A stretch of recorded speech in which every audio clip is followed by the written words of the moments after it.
नमस्कार दोस्तों। आज हम लोग यूपीएचएससी 51 के अंडर में बॉटनी सब्जेक्ट पे बात करेंगे। और इस सब्जेक्ट में जो बारीकियां हैं, जो पॉइंट हैं, उसे तो देखेंगे ही, एक दो और इससे रिलेटेड पॉइंट। और जो सबसे ज़रूरी है वो ये है कि लास्ट ईयर यानी कि जो पहले क्वेश्चन पूछे गए हैं बॉटनी सब्जेक्ट में इंटरव्यू में, उन क्वेश्चनों पे कुछ बातचीत करेंगे। ये क्वेश्चन बहुत सारे सेलेक्टेड और नॉन सेलेक्टेड कैंडिडेट हैं, उनसे क्वेश्चन जो पूछे गए थे उसकी लिस्ट बना करके आपसे बात की जा रही है। तो इन प्रश्नों के बेस पर हम कुछ आइडिया लगा पाएंगे कि और जो अदर टॉपिक हमारे हैं उनसे किस तरह से क्वेश्चन पूछे जाएंगे। यानी कि कह सकते हैं कि एक अनुमान लग जाएगा कि कोई पर्टिकुलर टॉपिक है, अगर वहां से नहीं भी पूछा गया है तो कैसा क्वेश्चन आ सकता है। तो एक एक करके इस पॉइंट को देखते हैं और थोड़ा सा एक अननोन जो कहते हैं कि चैलेंजेज होते हैं उसको डील कैसे करें, इसके लिए भी थोड़ा सा प्रिपेयर्ड रहिए। एक दो एग्जाम्पल हम लेते हैं। जैसे सबसे पहले देखो, कई बार हम इंटरव्यू में जो सबसे बड़ी जो दिक्कत होती है ना, वो ये होता है कि क्या होने वाला है हमें नहीं पता। जब आप एमसीक्यू रिटन एग्जाम देने जाते हैं तो आपको पता है कि आप जाएंगे, आपका एडमिट कार्ड चेक होगा, आईडी चेक होगा, जाएंगे बैठेंगे, आपको क्वेश्चन पेपर मिलेगा, 100 क्वेश्चन होंगे, 2 आवर टाइम होगा, आप उसको सॉल्व करेंगे, न्यूमेरिकल थ्योरी सब पता होता है। इंटरव्यू की जो सबसे बड़ी चैलेंजेज होगी वो क्या होगा, कैसे होगा, ये हमें नहीं पता होता है। कितने बजे होगा ये भी नहीं पता होता है। बस रिपोर्टिंग टाइम आपकी 9:30 है या 10 AM है, ऐसे आपको बता दिया जाता है। आप पहुंचते हैं, डॉक्यूमेंट वेरिफिकेशन होता है और इस पैनल में आपका इंटरव्यू है। जैसे ये नाम आ जाता है कि दिस पर्सन, आपका इंटरव्यू इस पैनल के अंडर में है, उसके बाद धड़कनें तेज हो जाती हैं। हमें ये बात नहीं पता होता है कि कौन पैनल है, कैसे उनका बिहेवियर है, कितने बजे हमारा मॉक स्टार्ट होगा, और सॉरी मेन इंटरव्यू स्टार्ट होगा, और क्या हमसे पूछा जाएगा, कुछ आइडिया नहीं है। यानी कि यही खूबसूरती भी है इस इंटरव्यू की। एक छोटा सा चैलेंज मैं बताता हूँ जो हुआ था। मतलब अगर कुछ ऐसा हो तो आप भी टैकल करने के लिए मेंटली प्रिपेयर्ड रहें। जैसे 2022 में जो 50 नोटिफिकेशन का इंटरव्यू हुआ था, उसमें कॉमर्स सब्जेक्ट में एक इंसिडेंट हुआ था। आप उसको देख सकते हैं कि यहाँ पर पैनल मेंबर की सीट थी, 2 सीट थी, और यहाँ एक सीट लगाई गई थी, बल्कि ये सीट नहीं, एक सोफा था। आप नॉर्मली आप देखो कि यहाँ पर सोफा एक रखा हुआ था, एक सोफा था, एक पर्सन बैठने की चेयर यहाँ थी। यहाँ जो पैनल चेयरपर्सन थे वो बैठे हुए थे, यहाँ अदर मेंबर बैठे हुए थे, और यहाँ सब्जेक्ट एक्सपर्ट बैठे हुए थे। यहाँ पर कैंडिडेट सीट थी बिल्कुल यहाँ पे। मतलब पैर नहीं दिख रहा था इन लोगों से, बिल्कुल क्लियर वो बात कैंडिडेट ने बताई, पैर नहीं दिख रहा था कि मैंने क्या शूज पहना है या क्या है। यहाँ एंट्री गेट था, मान लीजिए कि ये हमारा एंट्री गेट है, यहाँ पे एंट्री हुआ, बैठे, ऐसे करे। मतलब जो चैलेंज है वो ये है कि इस कैंडिडेट के लिए आई कांटेक्ट बनाना ये काफी चैलेंजेस हैं। इनके साथ तो ठीक है, इनके साथ कैसे होगा, या इनके साथ बनाता है तो फिर इनके साथ कैसे होगा। ये बड़ी चैलेंज होती है, क्योंकि क्या होता है कि आंसर देने का मतलब ये नहीं होता है कि आपसे क्वेश्चन पूछा जा रहा है और आप जिसने पूछा आप उसके आंसर फटाफट देते रह रहे हैं। साथ साथ बीच में एक कहते हैं ना कि राउंड मारना, आप बाकी पैनल की तरफ भी आंसर देते हुए थोड़ा सा नजरें आप घुमा लेते हैं कि ये प्रश्न पैनल की तरफ से है, इसलिए मैं सभी को ये आंसर दे रही हूं या दे रहा हूं। यानी कि आई कांटेक्ट थोड़ा थोड़ा हमें रखना है। जिन्होंने पूछा है उनसे आप करीब 70 to 75% आई कांटेक्ट रखते हैं, बाकी से आप 20 to 25% अदर के साथ आप रख सकते हैं। तो ऐसे में क्या होगा कि इस तरह का कुछ चैलेंज आ जाए तो आप कैसे टैकल करें, ये थोड़ा सा ध्यान रखें। मतलब ऐसे में मतलब इन्हें इग्नोर नहीं करना है आपको, भले थोड़ा सर ज़्यादा घुमाना पड़े लेकिन फिर भी आप सभी को अपना प्रेजेंटेशन दिखाएं कि हाँ आप सबकी तरफ ध्यान दे रही हैं या दे रहे हैं, ताकि मार्क्स सबको मिला करके आपको मिलेगा, तो सबसे जो है एक अच्छा हमें चांस रहे कि अच्छे मार्क्स मिले। दूसरे पार्ट पे आते हैं। अ, इसी सिनेरियो में एक तो इस सब्जेक्ट की कट ऑफ को लेकर के थोड़ा सा डाउट भी है, और होता है, हर बार होता है, कोई नई बात नहीं है इसमें। कट ऑफ की अगर हम बात करें तो देखो, कट ऑफ के पीछे बहुत ज़्यादा हम नहीं भाग सकते, क्योंकि एग्जैक्ट आइडिया लगा पाना मुश्किल होता है। अगर कोई कहता है कि इतना क्वेश्चन ही जाएगा, मतलब क्यों जाएगा? आखिर आपके पास बेस क्या है, लॉजिक क्या है, तर्क क्या है? आप अपने तर्क को रखिए, लॉजिक को रखिए कि इस रीजन से आप बोल रहे हैं, बाकी जिसको अंदाजा लगाना है वो लगा सकता है। जैसे आप सभी में मिनिमम नेट क्वालिफाइड आप होंगे, तो अगर आपको कुछ लॉजिक मिलता है तो आप अंदाजा लगा सकते हैं कि हाँ इतना मेरा मार्क्स है तो हम सेफ हैं, या फिर चांस है, या फिर चांस नहीं है। वैसे ये है, लास्ट जो इंटरव्यू हुआ था, जो नोटिफिकेशन 50 आया था, उसमें 92 सीटें थी और इस बार 48 हैं। आप देख सकते हैं कि 92 और 48 यानी कि सीटों का लगभग लगभग 50% के आसपास, या 53-55% के आसपास सीटें हैं। यहाँ पर जो कटअप गई थी वो 124 मार्क्स, सॉरी 128 मार्क्स, ये मार्क्स इतना गया था। यानी कि अगर हम इसको क्वेश्चन में कन्वर्ट करें तो लगभग 64 क्वेश्चन, इतने क्वेश्चन गए थे। तो अगर सिर्फ सीटों से अंदाजा लगाएं तो क्या होगा? हम मान लेंगे कि जिसका भी 64 है होगा ही नहीं, क्योंकि सीटें 48 है। लेकिन इसके अंदाजा लगाने के दो तीन पॉइंट होते हैं जिससे मेरिट ज्यादा जा सकती है या कम जा सकती है। पहले कम वाले हम दो तीन लॉजिक देखते हैं, फिर ज्यादा वाले देखते हैं। जैसे कि कम में क्या है कि सबसे बड़ा जो लॉजिक होता है कम जाने का, वो ये होता है कि पेपर का लेवल क्या है। अगर क्वेश्चन पेपर में 10 क्वेश्चन भी टफ डाल दिए जाते हैं तो वो 10 छोटा मोटा इफेक्ट नहीं होता है, एक बिग इफेक्ट होता है। और मेरिट उसी के आसपास आ जाती है, या उससे एक दो क्वेश्चन कम हो जाती है, या 1-2 क्वेश्चन ज्यादा रहती है, यानी कि उसके नियरेस्ट में ये सीटें कवर हो जाती हैं अगर 8-10 क्वेश्चन कमीशन ने टफ डाला हुआ है तो। अब कितना टफ है ये थोड़ा सा भी उसको हम साइड कर लेते हैं, क्योंकि वो फिर एवरी क्वेश्चन हमें लेना पड़ेगा। दूसरा मेरिट कम जाने का जो रीज़न है वो ये है कि आसपास कौन सा एग्ज़ाम रहा है। तो आप देखो कि 25 मई को यूपीएससी पेपर था, एंड अभी इसी 29 जून को यूपी पीसीएस मेंस हैं। ये एग्ज़ाम हम क्यों बात कर रहे हैं? क्योंकि अगर किसी कैंडिडेट को दोनों में से किसी एक को सेलेक्ट करना हो तो वो निश्चित तौर पे यूपीएससी या पीसीएस को सेलेक्ट करता है। इस एग्ज़ाम पे उतना कंटिन्यूटी वो नहीं बना पाता है अगर एक सेलेक्ट करना हो तो एक रीज़न वो है घटने का। लेकिन बढ़ने के भी चांस होते हैं। बढ़ने का तो सबसे बड़ा रीज़न तो यही है, सीट 55-60% यानी 50 से 60 के बीच में हो गई है, ये कम हो गई सीटें। दूसरा जो रीज़न है वो ये है कि जब भी पिछले से अगला एग्ज़ाम होता है तो बच्चे ज़्यादा प्रिपेयर्ड रहते हैं, ज़्यादा कंटेंट मटेरियल मार्केट में आ जाती है, नए टूल्स टेक्निक आ जाते हैं, नए ट्रिक्स आ जाते हैं। तो ऐसे में अच्छी स्टडी होती है और मेरिट बढ़ जाती है। तो ऐसे में तो बढ़ने के चांस हैं। तो एज हम कंक्लूजन पे कहाँ जा सकते हैं? तो देखो, कंक्लूजन पे हम ये कह सकते हैं कि कम से कम इतना क्वेश्चन तो आपके पास रहना चाहिए, 64।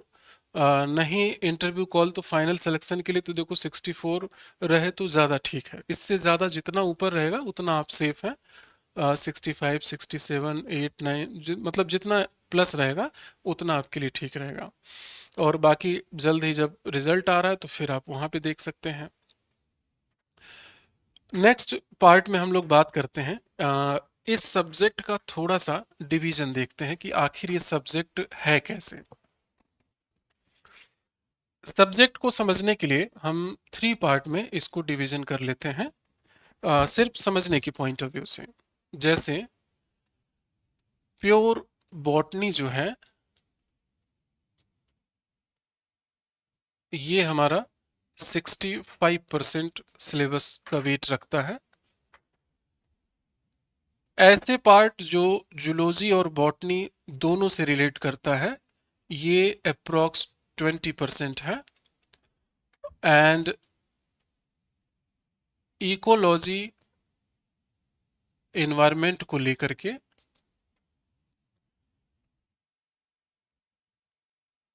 ये 15% अप्रॉक्स सिलेबस है।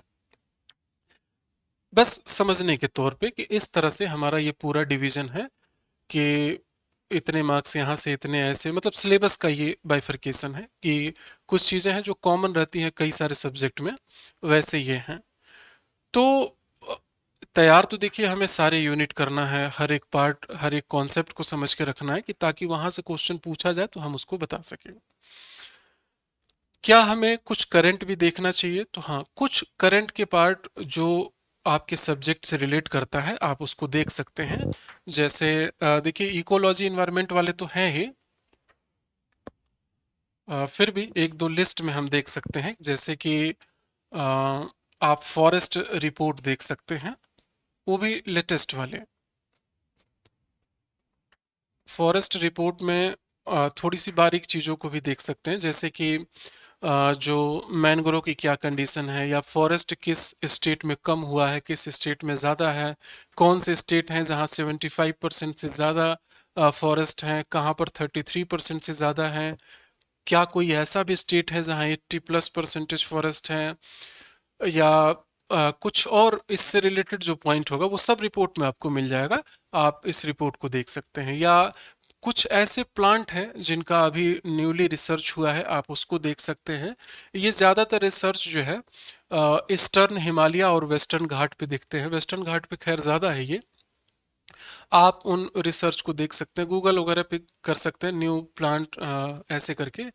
क्योंकि रेयर टू रेयर ऐसे क्वेश्चन कभी पूछ दिए जाते हैं, लेकिन अगर पूछे जाते हैं और आप उनका आंसर बता देते हैं तो बहुत ही पॉजिटिव रिस्पॉन्स जाता है पैनल के पास। जैसे कि लास्ट लास्ट टू लास्ट की बात है, एक इंटरव्यू में पूछा गया था, बराक करके एक स्पेसिस सर्च की गई है, वो कौन सी स्पेसिस हैं? तो मुझे एग्जैक्ट याद नहीं आ रहा, शायद वो फिश थी जिसका नाम बराक रखा गया था।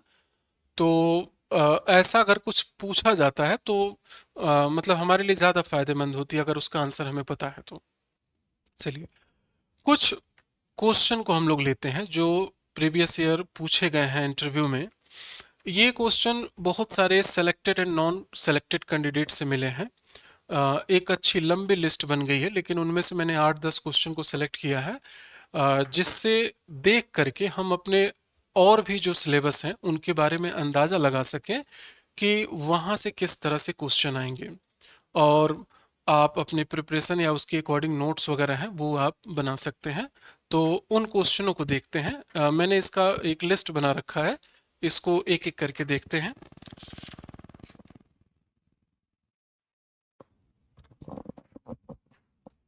अ, देखिए, फर्स्ट क्वेश्चन है, what are the similarities between prokaryotic and eukaryotic cell? ये आपने बेहतर तरीके से किया होगा क्योंकि आपके सिलेबस में है, फर्स्ट यूनिट में है, यूकैरियोटिक प्रोकैरियोटिक सिलेबस इस नाम से दिया हुआ है एक्सप्लेन फॉर्म में, तो आपने किया ही होगा। लेकिन सिमिलरिटीज दोनों में क्या है, तो आपके जो प्रिपरेशन का तरीका होगा मुझे लगता है कि आपने बना ही लिया होगा। इसे आप 3 पार्ट में करें, मतलब ऐसे एक बड़ा सा कंप्लीट बड़े से पेज पे, शायद आपने किया होगा, नहीं किया होगा तो आप एक बार ऐसा कर सकते हैं इस तरह की टेक्निक का, कि आप एक तरफ प्रोकैरियोटिक रखें, एक तरफ यूकैरियोटिक को रखें, और एक तरफ दोनों में जो कॉमन है वो इस वाले पार्ट में रखें। यानी कि ये बॉक्स भी अगर आप बिग बनाते हैं तो थोड़ा सा इसे समझना आसान हो जाएगा। तो कॉमन पूछे तो आप यहाँ से बता सकते हैं, कॉमन अगर पूछा जाए तो यहाँ से, अगर प्रोकैरियोटिक यहाँ से, यूकैरियोटिक वहाँ से। देखिए, इसके बारे में जो कह सकते हैं टुकड़ों में आपको पता होगा कि किस में जो है माइक्रोकांडिया डेवलप है, किस में न्यूक्लियस डेवलप है। तो फुटकर में तो आपको सब पता होगा। 80s या 75s ऐसे करके सब कुछ आपने अलग अलग याद किया होगा, लेकिन इंटरव्यू में क्या होता है कि हमें सिस्टमेटिक रखना होता है, तो वो सब एक पास रहे तो आसान होता है। नेक्स्ट क्वेश्चन काफी इजी है ये। माइक्रो लेवल पर किसी प्लांट में डीएनए कहाँ कहाँ हो सकता है? इस क्वेश्चन के बाद उन्होंने क्रॉस भी किया था, लेकिन ये क्वेश्चन मतलब बहुत इजी है, आपको पता ही होगा कि ह्यूमन में जो डीएनए होता है वो 2 प्लेसेस पे, और प्लांट में थोड़ा सा ज़्यादा प्लेसेस पे होता है, जैसे कि न्यूक्लियस है, माइक्रोकांडिया है, क्लोरोप्लास्ट है। तो ऐसे करके ये तो हमें पता ही होना चाहिए, कुछ क्रॉस भी हो इस पे तो हम उसको बताने में कैपेबल रहें। नेक्स्ट क्वेश्चन है, प्राइमरी एंड सेकेंडरी पॉल्यूटेंट की पहचान कैसे करते हैं? Hydrogen peroxide and sulphuric acid, और which type of pollutant primary और सेकेंडरी? अब देखिए, ये इकोलॉजी एंड इन्वायरमेंट का पार्ट है। जब हम प्राइमरी और सेकेंडरी पॉल्यूटेंट का डेफिनेशन अगर ठीक से समझ जाते हैं तो ये आंसर काफ़ी इजी होता है। उसके बाद थोड़े थोड़े मतलब क्ल्यू को कैच करना होता है कि ये प्राइमरी होगा या नहीं होगा। जैसे हम थोड़ा सा समझते हैं इसको कि इन शॉर्ट, अगर कोई पॉल्यूटेंट ऐसा है जो ओरिजिनेट होता है और उसी फॉर्म में इफेक्ट डालता है, तो इसको हम प्राइमरी पॉल्यूटेंट कहते हैं। जैसे एग्जाम्पल के तौर पे हम CO2 को ले लेते हैं कि CO2 इमिट होता है कई जगह से। जैसे हम मान लेते हैं एक एग्जाम्पल के तौर पे कि लकड़ी जलाई जा रही है तो वहां से CO2 भी निकलेगा। तो CO2 डायरेक्ट इमिट हुआ और डायरेक्ट इफेक्ट करता है, मॉडिफिकेशन नहीं हुआ। जब मॉडिफिकेशन हो करके तब कोई अगर इफेक्ट करता है तो उसको हम सेकेंडरी पॉल्यूटेंट कहते हैं। पहचानने के लिए ज्यादातर प्राइमरी वाले में O2 रहता, मतलब ये 2 रहेगा, और सेकेंडरी वाले में ज्यादातर 3 या 4 ऐसे करके होगा। हाँ, लेकिन ये जरूरी नहीं है, कुछ एक्सेप्शनल भी होते हैं जहां पर ये नहीं होगा। जैसे पेन है, वो आप कहाँ रखेंगे, CO कहाँ रखेंगे। तो कुछ ऐसे हैं जिसमें 2 भी है लेकिन फिर भी वो सेकेंडरी में जाएगा। तो जो एक्सेप्शनल वाले पार्ट हैं वो हमें अलग करने होते हैं। उसको आप थोड़ा देख सकते हैं अगर आप कंफर्टेबल नहीं होंगे इस टॉपिक में तो। नेक्स्ट क्वेश्चन है, व्हाट इज ग्लाइकोलिसिस? इजी है। ग्लाइकोलिसिस जो है ये मुझे लगता है कि आपने ठीक से पूरा एक पेज पे इसको लिखा और बनाया होगा, तो आप कंफर्टेबल होंगे आंसर देने के लिए। इस पर अभी हम बात नहीं करते हैं। नेक्स्ट क्वेश्चन है, what are the 3 Mendel law of inheritance? देखिए, मेंडल लॉ जो इनहेरिटेंस पे हैं 3, वो तो काफ़ी इजी क्वेश्चन है, लेकिन जब ये आंसर बताया गया तो इस पर क्रॉस क्वेश्चन भी हुए थे। तो कम से कम जो बेसिक क्वेश्चन है उसमें गलती बिल्कुल नहीं होनी चाहिए। जैसे कि law of dominance, law of segregation, law of independence, ये आपको तो पता ही होना चाहिए। बाकी अगर कुछ क्रॉस होता है तो वो भी आप ज़रूर बताएं। What is histone? ये क्वेश्चन पूछा गया था छोटे क्वेश्चन में, तो बिल्कुल आपको केवल इसका कॉन्सेप्ट बता देना है। नेक्स्ट क्वेश्चन है, क्या क्रोमोसोम को जीन एडिटिंग के थ्रू लैब में बना सकते हैं या नहीं बना सकते? तो देखिए, डीएनए और क्रोमोसोम का जो एडिटिंग होता है वो डिफरेंट होता है। इसीलिए क्वेश्चन पूछा गया है कि आप क्रोमोसोम को लैब में नहीं प्रिपेयर कर सकते, लेकिन हाँ डीएनए को बना सकते हैं। इसी तकनीक को लेकर के अभी चल रहा है कि क्या हम कुछ और इसमें ग्रोथ कर सकते हैं या नहीं कर सकते, तो उसी रिसर्च को लेकर के ये क्वेश्चन पूछा गया था। नेक्स्ट क्वेश्चन है कि IUCN के रेड लिस्ट में कितनी कैटेगरी हैं तथा इसमें वनरेबल कैटेगरी का क्या मतलब है? देखिए, IUCN आपके सिलेबस में डायरेक्ट दिया हुआ है, तो वो तो आपको जानना ही है कि स्टेब्लिश के कब हुआ, या इसके वर्क क्या है, किस टाइप से फंक्शन करता है, कौन कौन इसमें इन्वॉल्व होते हैं, इंटर स्टेट कैसे इन्वॉल्व होती हैं, वो सब पता होना चाहिए, क्योंकि वहां से भी क्वेश्चन पूछे जा सकते हैं। ये एकदम कोर पार्ट पूछा गया था कि इसकी कितनी कैटेगरी है, ये मैक्सिमम पर्सन को पता होगा। 9 कैटेगरी ये डिवीजन है। इसमें बाकी जो नाम है वो नाम से ही क्लियर है कि इसके इसका मीनिंग ये है, जो नेम है वो वहीं पर हो जाएगा। जैसे इंस्टेंट लिखा है तो वो आप अंदाज़ा लगा सकते हैं कि इसमें किस टाइप के स्पेसिस हो सकते हैं। लेकिन यहाँ वनरेबल रखा है तो वनरेबल थोड़ा सा डिफरेंट, मतलब ज़्यादा नहीं लेकिन थोड़ा सा सोचने के लिए रुकना पड़ रहा है, इसलिए इस पॉइंट को वहाँ पर रखा गया है। सेकेंड लास्ट क्वेश्चन है कि how can we justify alpha beta and gamma diversity. ये भी इकोलॉजी इन्वायरमेंट का पार्ट है। वहाँ पर अल्फा बीटा और गामा की जो डाइवर्सिटी होती है, कैसे हम इसको डिवीजन करते हैं। अ, थोड़ा सा टाइम लगेगा एक बार आपको समझने में। इसको भी एक ग्राफ के थ्रू ही आप बना करके समझिएगा, जिससे कि इजीली आप इसे कर सके। जैसे अल्फा, ये अल्फा, यहाँ पर हम अल्फा बीटा को ले सकते हैं और यहाँ पर हम गामा को ले सकते हैं। अल्फा बीटा एंड गामा,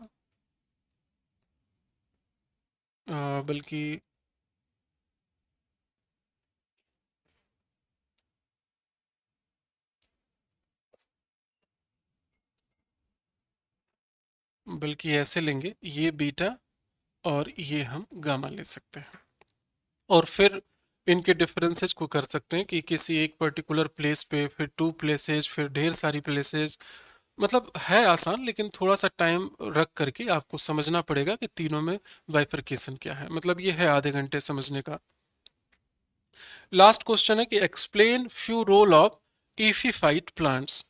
देखिए, ईपीफाइट्स जो प्लांट्स हैं वो हमने देखा हुआ है कि ऐसे प्लेसेस पे होते हैं। इन्हें वाटर की किस तरह से एक रिकवरी होती है, पानी कैसे लेते हैं, ये सब बेसिक बेसिक चीज़ें पता है। लेकिन एक तरह से एक ऑर्गेनाइज फॉर्म में इसके रोल बताना है तो आपके पास 4-5 पॉइंट होने चाहिए, जिससे कि आप बिना रुके उनके अगले क्वेश्चन तक आप इसका आंसर दे सके। तो थोड़ा सा सिस्टमेटिक इन छोटे छोटे जो कह सकते हैं बाइफरकेट्स वाले हैं, जैसे कि वाटर में सरवाइव करने वाले, डेजर्ट में सरवाइव करने वाले, या कह सकते हैं कि कोल्ड प्लेसेस पे सरवाइव करने वाले प्लांट हैं।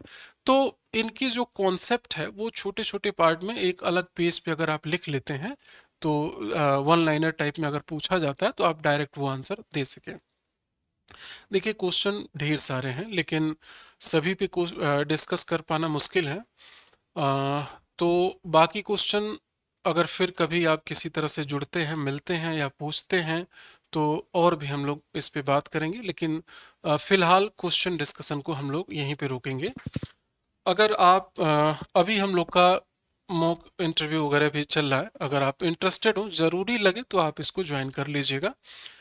दरअसल अ, अगर नहीं भी ज्वाइन कर पाए तो आप कोशिश ज़रूर करें कि कम से कम 3-4 लोगों के सामने बोलने का एक आदत डालिए। और ये आपको ज़रूर लगे कि वो क्या पूछ दें हमें नहीं पता है, यानी उनके बारे में आपको ठीक से ना पता हो।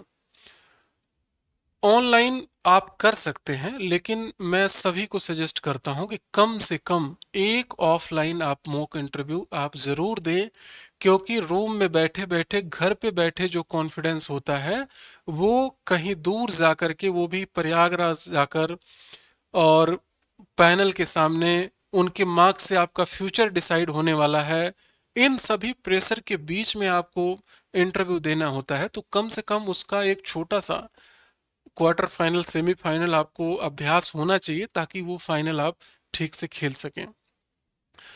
और आ, जैसे कि इस पर मैं एक वीडियो बनाऊंगा कंप्लीट कैसे हम लोग करा रहे हैं, लेकिन फिलहाल इन शॉर्ट आप समझ लीजिए कि उसका बिल्कुल कॉपी पेस्ट हम लोग करते हैं कि आपको टाइमिंग दी जाती है, इतने बजे आना है, आप वेटिंग हॉल में बैठते हैं, न्यूज़पेपर वगैरह है आप पढ़ते हैं, नाम अनाउंस होता है किस पैनल में आपका इंटरव्यू है, फिर आपकी फॉर्मल एंट्री होती है, इंटरव्यू चलता है, इंटरव्यू के ड्यूरेशन पे बोर्ड पे पढ़ाना होता है, फिर आपका जो है सारे प्रोसेस कंप्लीट हो जाते हैं, उसके बाद एग्जिट करते हैं, आफ्टर दैट फीडबैक का प्रोसेस, वो सभी चीज़ें एक कंटिन्यू फॉर्म में चलती है। इसकी रिकॉर्डिंग वगैरह है वो भी आप खुद देख सकते हैं। तो कहने का मतलब है कि एक सिस्टमेटिक अगर हम रूल को फॉलो करते हैं, मतलब प्रैक्टिस करते हैं एक तरह से, तो जो उस दिन की घबराहट होती है वो उतनी नहीं आ पाती है।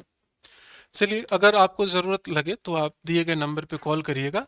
अगर नहीं भी ज्वाइन करते हैं, कुछ इसके रिगार्डिंग कुछ सजेशन वगैरह लेना हो तो वो भी आप कर सकते हैं। ठीक है, आज का वीडियो हम लोग यहीं फिनिश करते हैं। थैंक यू सो मच आप सभी का।